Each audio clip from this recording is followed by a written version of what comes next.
Ase mochiri yang me. Munyama zengi zichiri. They call me childish. They call me the Holy Ghost, Son of the Most Father. They don't know me. Why do I always have cat hair? Oh no, wait, that's my own hair. Sorry, guys. Shit. Okay. Hi, guys, and welcome back to my channel. This is not a video I really wanted to do. And it's also a bit overdue, I guess, because I did my year in review and a few people noticed that I left out a really big part of my year last year. Partly because I was still dealing with it and for a lot of reasons that I will come to explain. So last year in July, I got married to the love of my life. And it was just like, yeah, it was a beautiful moment. However, less than a week after that, my grandpa died. And it was really a difficult thing for me because I've been struggling with the guilt of how it went about. And also, this is my first time dealing with grief of a close family member. So I have an auntie that passed away, but then she passed away when I was really young. And so I've never really experienced grief. And also now it's in adulthood and you have a greater appreciation of what it means to lose someone, right?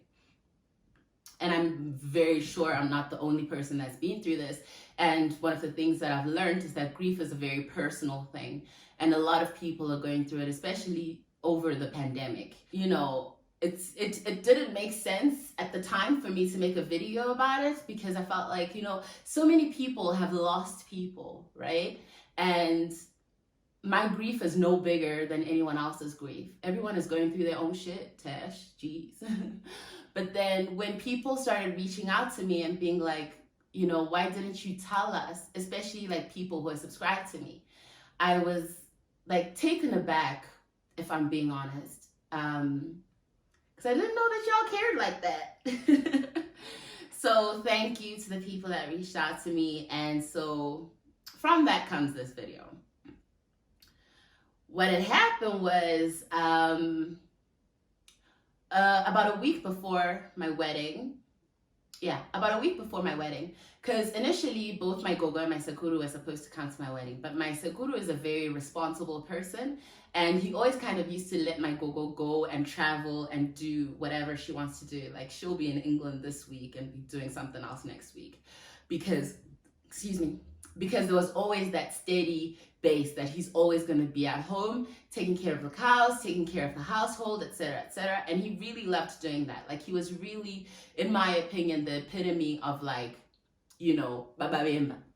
So for my wedding, they were both supposed to come, but he was like, no, I need to, you know, stay and take care of the household. He was really happy for me. And like, he was so happy to meet Jay. I think you guys have seen some of the pictures. Like, they got along so well. Anyways, I went to go pick up my grandma, and we were even cracking jokes with my sekuru because he always called himself my boyfriend. I mean, that's like a Shona thing. And I'll be like, what kind of boyfriend leaves their girlfriend to go and marry some other guy? And he was like, nah, I know the guy that you're marrying and I trust him. So like, you know, we had that banter going on when I went to pick up my grandma so that we would go on the flight together and go to SA together because that's where we had our wedding. And then at that time, when I was picking her up, he complained about having a headache. And my grandpa is not somebody who would get sick, really. Like, he was just really strong. Even though he was, what, 89? He was still farming. He was like the youngest 89-year-old you'll ever meet. He was farming. He was doing everything. So he was riding his bike. Like, he never had health problems. But then he was like, this headache has been killing me. Just, you know, please tell your mom this, that, and the other. And they spoke all the time with my mom as well and with all his children. So anyways, didn't really think too much of it. Went to the wedding, had a great time at the wedding. And then whilst we're there, about a day or so afterwards, you know, during this whole time, my mom and her siblings were worried about, you know, how my grandpa's doing. He had gone to the hospital to get checked out, this, that, and the other, and then was getting medicated. But then there was like a steep decline, and it just kind of went south. But then I didn't really think it was that big of a deal because I just seen him, and I'm like, yeah, he had a headache, but he was still, you know, the same. And about 3 or 4 days after the wedding, mind you, Gogo is there for me. And then my mom and my aunties and some of my uncles, except for the people in the UK, they were also there for me. And then like a few days afterwards, I was actually going to go, like Jay and I were going to stay with my cousin at his house and like just visit with them, etc. And then like we're there and we're having a good time, you know, having drinks, this, that, and the other. And then my mom calls me and she's like, no, you need to come back like now because we need to change your flights. And I'm like, why are we changing flights by a day? Like, I thought you said Sekuru's getting better. Like, you know, I was even annoyed. Yeah, I was actually annoyed. Anyways, we went back begrudgingly on my part. And then we changed flight tickets, etc., etc. And then the next day we were going to do COVID tests and then go to Zim. But then that night, that's when we got the call that my grandpa had passed away. And afterwards, even though he didn't pass away of COVID, he had tested positive for COVID before, like within the time period that they rule it as a COVID death. So afterwards, of course, we went on the flight and then rushed home and did the whole Nyarato stuff, etc., etc. But because he had been ruled as a COVID death, my gogo wasn't able to see him because obviously they have to keep people in different places. And it's been really hard, wow, for me to talk about it because I've been kind of dealing with the grief aspect because like I said, this is the first grief that I've gone through. But also the guilt because everyone was at my wedding.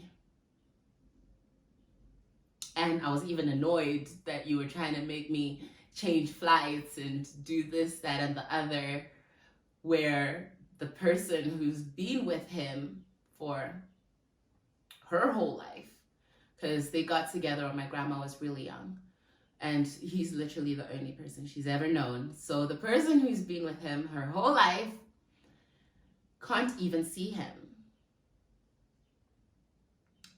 And like, I don't know, that was just, it's still clearly really difficult. And that's when I realized that, you know, no matter how much therapy I've had and how much I purport to know about myself, you really don't know until you're in the situation how you're going to deal with it and how you're going to feel. So we had the big reunion and then we had a memorial for my grandpa, and yes, it was difficult, but it was really good to have everyone around and to kind of share in the grief. And then also the fact that, you know, as a family, we're not really people that like to wallow too much. Of course, we acknowledge grief and we acknowledge dealing with it in the right ways. But then we also just wanted to have a party because that's what he would have wanted. So we're playing games. We had like the best time at his memorial, as weird as it sounds. And since then, I feel like, you know, we're all dealing with it in our own ways. And just because I'm the one with this YouTube channel and I'm talking to you about my personal grief, it doesn't in any way take away from, you know, what the rest of my family feels, because I cannot imagine what his children feel, let alone what my grandma feels. But right now, how I'm dealing with it, if I'm being honest, most of the time, I don't think about it. And that's because I didn't see him often. But it's at the times where I would have talked to him, you know, like I used to speak to him about once a month. So it's at those times when like it'll come to my head and then I will be kind of in a sinking place because I feel guilty that I haven't thought about it prior. One of the reasons why I hadn't put it on YouTube is because, you know, I felt like, you know, it's a very personal thing, and it's a very difficult thing to go through.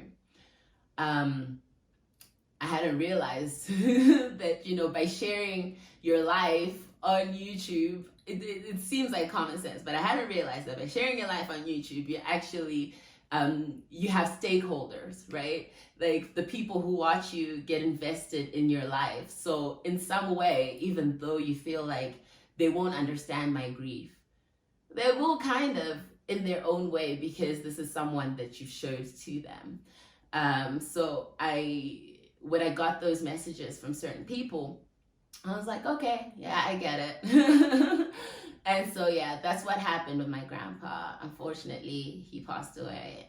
And some people were like, you know, at least he lived a good life. And I know like the intentions were well. They were like, at least he lived a good, long life. But it's difficult to explain the relationship that I have with my grandpa, because I grew up without my dad. And my grandpa was my dad, especially because my mom had me when she was so young. So I used to live with my grandma and my grandpa. So he was like my dad. And both of them always laughed about me being their last born. So it affected me different to just a grandparent passing away.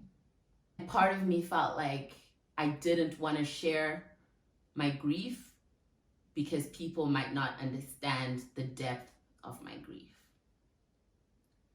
And maybe that was selfish. But I think in grief, you're allowed to be selfish. The only reason why I'm saying it now is, one, because they are stakeholders, and two, because I think everyone is going through a lot right now in some way or the other. And like mental health is and has always been something that's really important to me. That's why I'm an advocate for therapy. I think that, you know, if I'm sharing something that's probably the most vulnerable for me right now, no one is alone. Like, as much as you can feel like no one will ever understand how I'm feeling. And that's how I felt. And to be honest, sometimes that's how I feel. But, you know, they won't understand if you don't even give them the opportunity, right? And that doesn't have to do just with grief, like with any types of depression or any types of mental health issues. Sometimes you should just share it with people and be pleasantly surprised by the support that you get. There's this quote that I had for my TOK essay, and like I've always had it with me because I had it when I was doing my IB. And it said, we go through the world not as it is, but as who we are, right? So everyone's perception of how they feel and how the world isn't based on how it actually is. It's based on how we feel and the experiences we've been through and how we interpret things that happen to us or things that we do, etc. So in that understanding, there is the potential to feel very alone. It struck me how many people were triggered by Ricky Rick's death last week. And it was so unfortunate that it happened, but also the responses, because so many people kind of exposed themselves as having felt that way, that aloneness, that lack of strength, that, you know, crippling depression. And I think a lot of people go through it, but not a lot of people talk about it. And so it's very easy to feel like you're the only person going through it, and your situation is extremely unique. Sometimes it helps to know that you're not that special, right? What you're going through is terrible, but you're not that special, and other people might be going through the same thing. And maybe that can help you. Or maybe not. I don't know. Like, death is a weird thing, right? Because death makes you think about life. And it makes you think about whether you're living your life to the fullest and whether you're doing what you're supposed to be doing. And I don't know, like, the whole situation started making me very afraid not to die, weirdly enough, but to lose people close to me. Because going through grief is a span, and you're like, oh my gosh, like, how I can't handle this. How would I handle it if it was this, or if it was this person, or, you know? And like all those things, it's like this rabbit hole that you do not want to be in, and 10 out of 10 highly do not recommend. But it makes you think about those things, and it also makes you think about, you know, what am I doing with my life? Am I doing anything where like people will remember me, or will I die today and then they'll just go about their day? You know, tomorrow is the next thing. And for the most part, life does go on. It's unfortunate if you're thinking about it from like a selfish perspective of wanting to be remembered. But then you actually really do want life to go on. You don't want people to be stuck on, you know, the grief aspect. So yeah, that was it was an interesting time. It is an interesting time because it hasn't finished. And I don't know if there's an end date. Child, I wish they would just be like, after this, 6 months and you done, you good. But the way I've seen other people deal with grief, sometimes it lasts a lifetime. And it's really more so about coping. And when you're not able to cope, find people, you know, tell people, or tell a therapist, or, you know, just find other ways. Nothing destructive, no. Find constructive ways. And ultimately, to deal. But yeah, I don't even have an outro. Straight after the funeral, people are paving their driveway. Oh, baby. Ah, you're looking glistening. You're sparkling. You're looking delicious, man. Yeah. We married.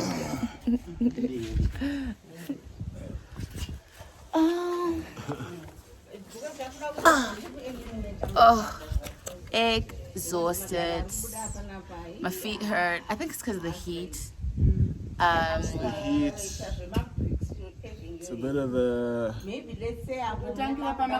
emotion of it. Yeah. Early That wake up. tuckers you out. Oh yeah, because we woke up at like Used to waking up early. 5:30 we woke Not up. really an early riser, are you? Well, neither are you. I'm up Okay, every yeah, morning you are up. at 5 Yeah, a.m. but then you nap again. Nah, That that's doesn't because there's count. nothing to do. My wife is just fast asleep. I just, at least now maybe I'll go play with the cats. So now we finished like the whole ceremony stuff. Went by pretty quick. Hey, what's the time now? Wait, it's 12 now. It was about 3 hours. That was okay. It went by pretty long. Shit. But it was nice. And then now we're gonna go look for some drinks. It's happy hour somewhere. And then chill for a Be bit merry. and go home. Yeah. Let's be merry. Drink and be merry. Drink and be merry.